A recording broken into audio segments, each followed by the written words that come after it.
Saludos a todos, soy la doctora María del Carmen Gastañaga Ruiz del CENSOPAS, Instituto Nacional de Salud, y vamos a tratar ahora relacionado a lo que son hidrocarburos.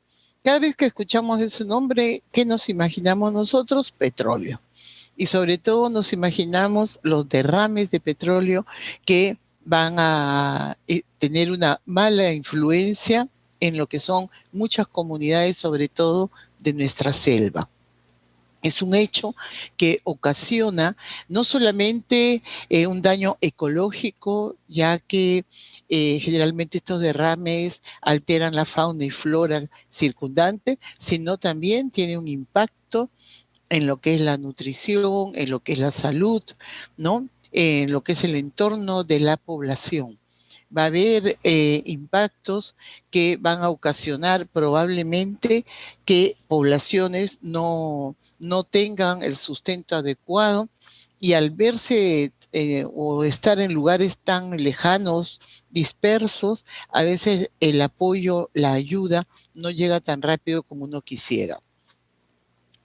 Para este tema, yo les recomiendo, hay un estudio muy interesante que hace la Universidad Pacífico, ¿no? En unos sociólogos sobre lo que son el impacto de los derrames, pero sobre todo en población infantil y en mujeres. Ahí van a ver todo un estudio de los derrames de los últimos años, dónde son, cómo los han priorizado, y lo interesante es el impacto. Este impacto tanto en la mujer, este impacto en los niños, ¿no? El impacto en la salud, en sus actividades, en la esfera psíquica, la esfera social. Se los recomiendo porque la verdad es que es bastante interesante. Bueno, comencemos definiendo, ¿no? ¿Qué son hidrocarburos? Y los hidrocarburos son compuestos, ¿no? Formados por carbono e hidrógeno, que es constituyente básico de los compuestos orgánicos.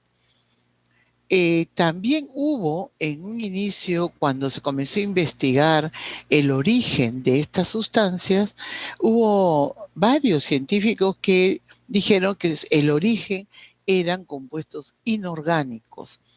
Pero con el tiempo se vio que esto no era así, sino que el constituyente básico de estos hidrocarburos eran compuestos orgánicos.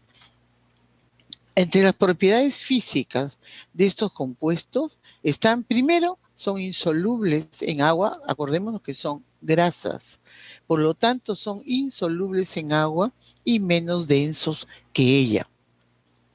Estos hidrocarburos son combustibles y en su mayoría son explosivos, sobre todo los de menor masa molecular.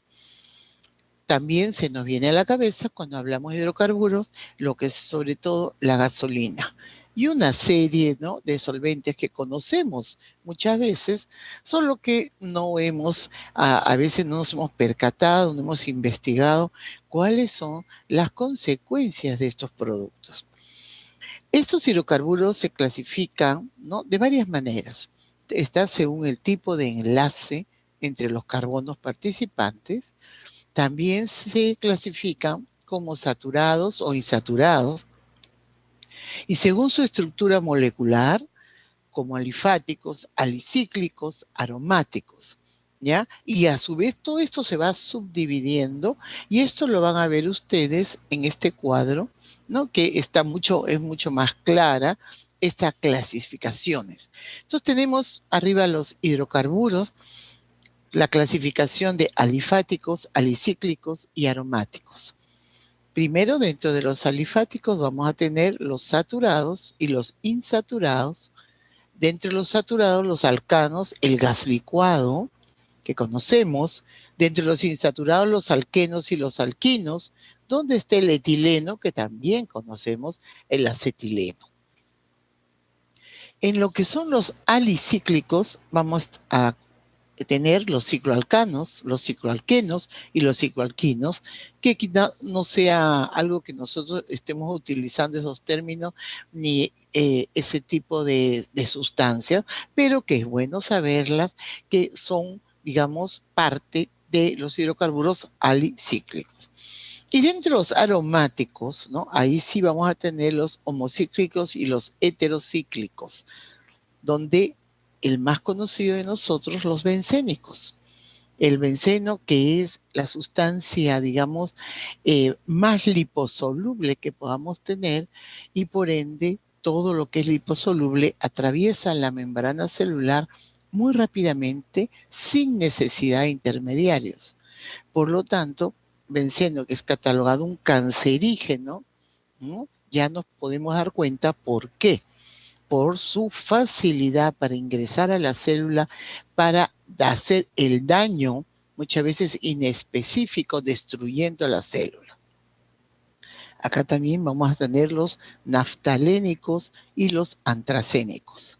Y entre los heterocíclicos, ¿no? La pinidina, la adenina, etcétera, que son menos conocidos lógicamente. Lo importante es saber que hablar de hidrocarburos es hablar de una gran cantidad de sustancias químicas que, base orgánica, donde nosotros como personas vamos a estar conviviendo muchas veces con ellas.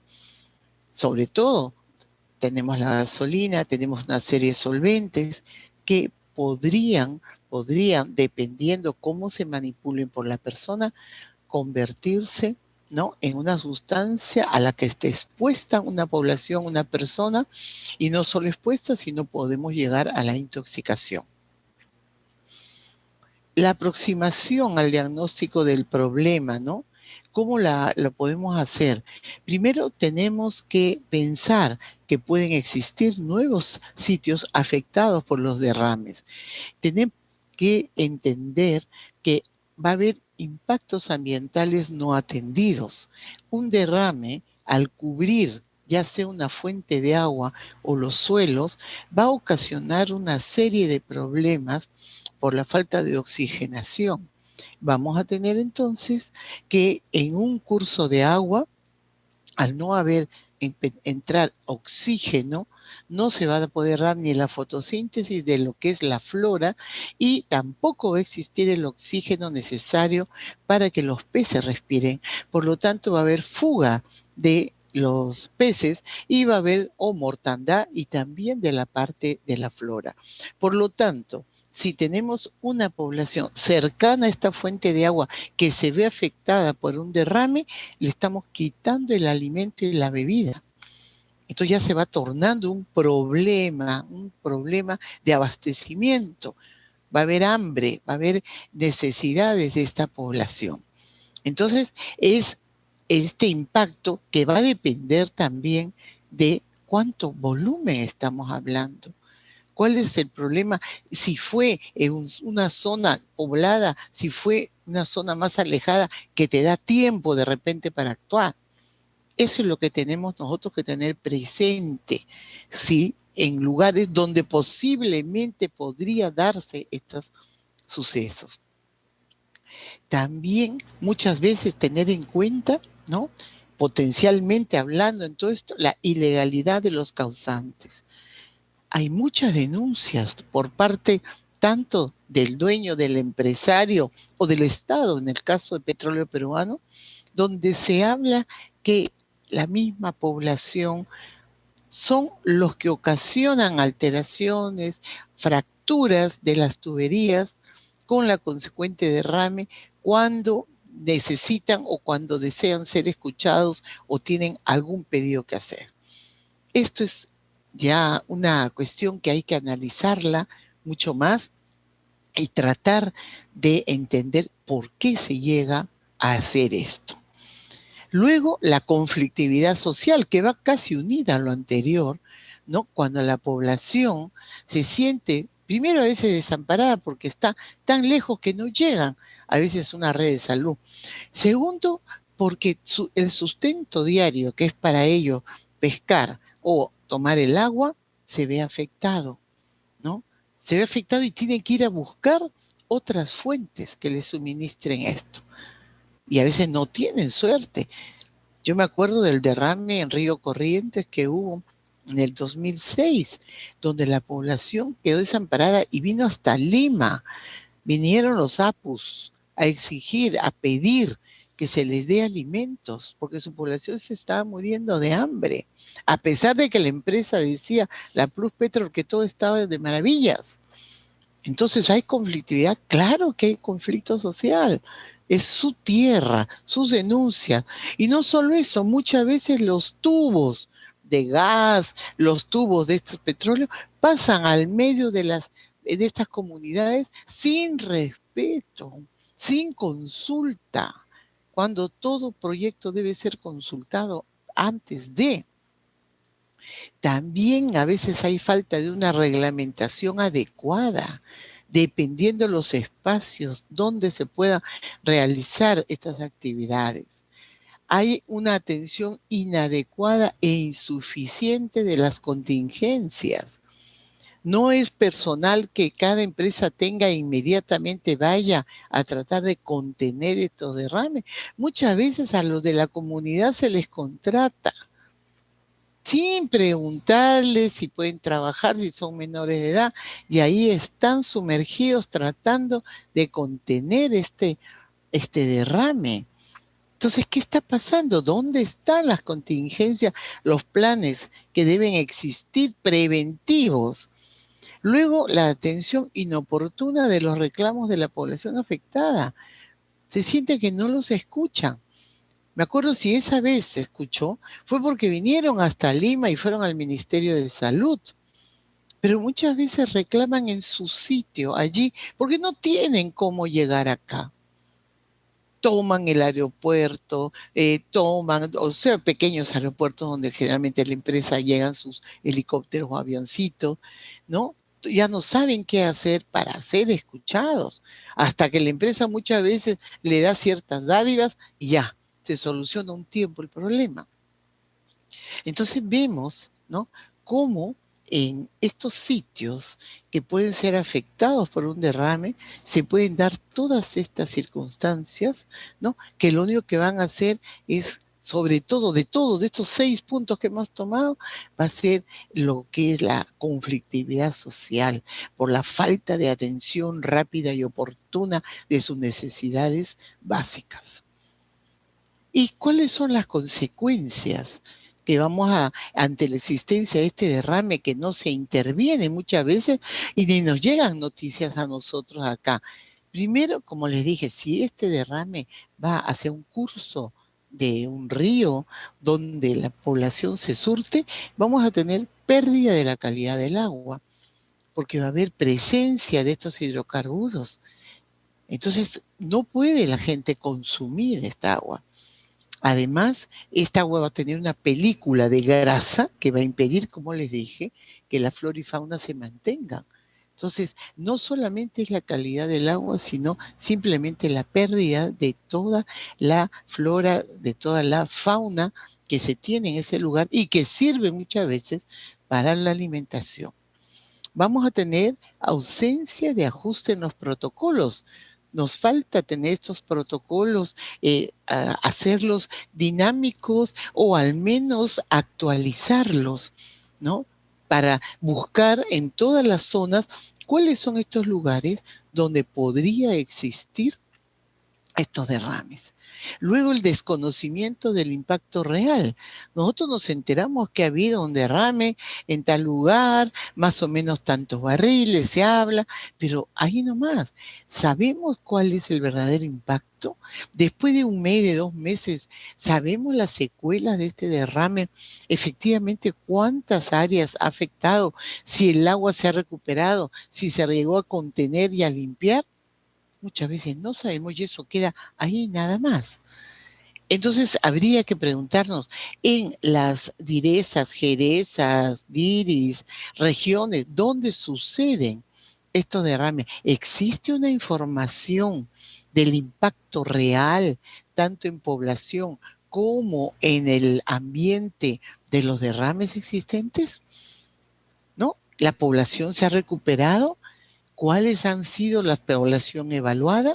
Eso necesitamos saber. Hay pérdida de confianza en el gobierno. Y no solo en el gobierno, sino a través de lo que son la pérdida de confianza del personal de los establecimientos de salud. No hay confianza que van a llegar, porque muchas veces no llegan. Se da el derrame y el sector correspondiente va, a veces tratan de detener el problema, soluciona y salud no se presentó. ¿No? Al menos a ver, a decir, ¿saben qué? Ustedes no pueden consumir esa agua, no pueden consumir esos peces, tratar de darles un reemplazo, llevarles fuente de agua limpia, de alimentos, ese es el papel de salud. No es que yo voy a examinarte y a darte medicina, eso también es, pero lo principal como salud es tratar que las necesidades básicas estén satisfechas. Y eso es el agua y los alimentos y lógicamente luego la evaluación médica para tratar de evitar de que estos derrames impacten en la salud. Vamos a tener una alteración de la dinámica poblacional porque altera pues. Todas estas cosas alteran esa dinámica que la población está acostumbrada en su zona, sus actividades. Hay pérdida, ya les dije, de la flora, pérdida de la biodiversidad, contaminación y pérdida de suelo. Y hay zonas donde estos derrames se dan muy seguido. Y ahora, con el problema de la pandemia, con el problema del COVID, se ha trabajado un documento que es los derrames de hidrocarburos en tiempo de COVID. Entonces, no solamente es que salud vaya para ver cuál es el alcance, cuál es la población que está afectada, sino también, en primer lugar, ¿no? La protección, el distanciamiento, el uso de mascarillas, para que se cubran, digamos, si es posible o si hay casos de COVID, estos no se difundan más. Entonces, son con consecuencias que pueden suceder y en las cuales como salud nos tenemos que adelantar muchas veces. Por lo tanto, ¿no? Sería interesante que cada direza en relación a estas zonas se mapeado. Como les dije ayer, un mapa de riesgos que te permita saber población, te permita saber factores de riesgo, te permita saber dónde están esas tuberías y cuál es el riesgo de que pueda suceder un accidente, qué es lo que tendríamos que hacer, cuál es el protocolo de salud frente a este derrame para conocimiento de todos. Pues no siempre puedo tener de repente un médico, pero puede haber una enfermera, puede haber un otro profesional de la salud que puede actuar, ¿no? Simplemente haciendo caso y tratando de implementar un protocolo que todos debemos tener y sobre todo también dar, digamos, la referencia, el informe tanto al mismo nivel regional como al nivel central, para todos saber de que son atendidos estos problemas, de que la población está siendo atendida, para saber de cuánta población hablamos y sobre todo de los grupos vulnerables. Y para saber que se les ha atendido en relación a lo que es agua y alimentos. Entonces, esto, digamos, es lo importante de la exposición a hidrocarburos, lo importante de conocer estos puntos, lo importante de tenerlos en cuenta también en estas zonas. Cuando uno establece sus planes de contingencia para cualquier cosa, tener presente en algunas zonas, en algunas regiones, que puedan suceder estos derrames.